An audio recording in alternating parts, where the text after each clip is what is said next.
ನಮಸ್ಕಾರ ಅದೆಲ್ಲ ಬಂದವರೇ. ನಾನು ಭೂಮಾಪನ ಇಲಾಖೆಯಲ್ಲಿರ್ತಕ್ಕಂಥ ನಕಾಶೆಯಲ್ಲಿ ಇರುವ ವಿವಿಧ ಚಿಹ್ನೆ ಮತ್ತು ಖರಾಬ್ ಬಗ್ಗೆ ತಿಳಿಸ್ಕೊಡ್ತಾ ಇದ್ದೆ. ಇವತ್ತಿನ ದಿವಸ ನಾನು ಬೇಲಿಯ ಬಗ್ಗೆ ತಿಳಿಸ್ಕೊಡ್ತೀನಿ. ಬೇಲಿ ಅಂತಂದ್ರೆ ಫೆನ್ಸ್. ಇದು ಒಂದು ಗ್ರಾಮ ನಕಾಶೆ ಆಗಿರುತ್ತೆ.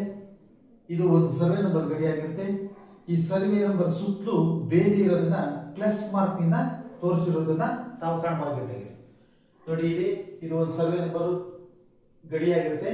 ಇದರ ಮಧ್ಯಭಾಗದಲ್ಲಿ ಪ್ಲಸ್ ಆಕಾರದಿಂದ ಬೇಲಿಯನ್ನ ಗುರುತಿಸಲಾಗಿದೆ. ಈ ಗುರುತನ್ನ ಸರ್ವೆ ನಂಬರ್ ಗಡಿಗೆ ಸಮಾನಾಂತರವಾಗಿ ಗುರುತಿಸಲಾಗಿದೆ.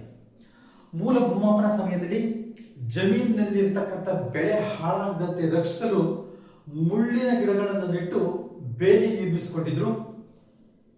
ಇಂತಹ ಬೇಲಿಯನ್ನ ಭೂದಾಖಲೆಗಳಲ್ಲಿ ಗುರುತಿಸಲಾಗಿದೆ.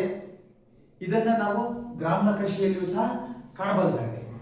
ಪ್ರಸ್ತುತ ಹಲವು ಕಡೆ ಬೇಲಿ ಇಲ್ಲದಿದ್ರೂ ಸಹ ನಕಾಶೆಯಲ್ಲಿ ಮಾತ್ರ ಬೇಲಿಯ ಗುರುತನ್ನ ತಾವು ಕಾಣಬಹುದಾಗಿದೆ.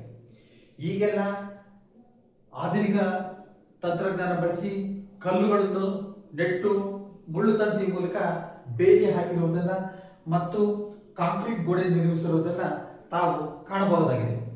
ನೆಲಮಾಪನಕ್ಕೆ ಸಂಬಂಧಪಟ್ಟಂತ ಎಲ್ಲ ವಿಡಿಯೋಗಳು ಫೇಸ್ಬುಕ್, ಯೂಟ್ಯೂಬ್ನಲ್ಲಿ ಲಭ್ಯವಿದ್ದು ತಾವು ನೆಲಮಾಪನ ಎಂದು ಸಬ್ಸ್ಕ್ರೈಬ್ ಆಗಿ ವೀಕ್ಷಿಸಬಹುದಾಗಿದೆ. ಮುಂದಿನ ಸಂಚಿಕೆಯಲ್ಲಿ ಮತ್ತೊಂದು ವಿಷಯದ ಬಗ್ಗೆ ನಾನು ತಿಳಿಸ್ಕೊಡ್ತೀನಿ. ಅಲ್ಲಿವರೆಗೂ ನಮಸ್ಕಾರ.